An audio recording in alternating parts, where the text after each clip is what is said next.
Presidente Garbellotto, oggi Unione del Territorio, Trasport e Prodotti di Latteria Soligo.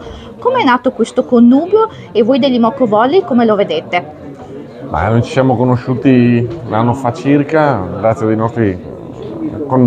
a delle conoscenze in comune, abbiamo messo in piedi una bella collaborazione. Questo libro poi lo va a testimoniare, quindi non è solamente un rapporto di sponsorizzazione, ma anche una fornitura di materiale. Ricordavo prima che il mondiale che noi abbiamo vinto in Cina ci siamo portati il formaggio della latteria Soligo per mangiare prodotti genuini, prodotti che sono al nostro territorio. Credo che noi rappresentiamo un territorio, siamo la Prosecco Doc Moco Volley, siamo una squadra locale che parte da Conegliano e va a giocare partite contro Istanbul, contro corazzate cinesi, va a giocare un po' in tutto il mondo ed è bello, siamo anche orgogliosi di farlo, di portare in giro le bandiere del nostro territorio, come il Prosecco Doc, come i prodotti casari della latteria Soligo e come tutte le altre aziende importanti che ci sostengono.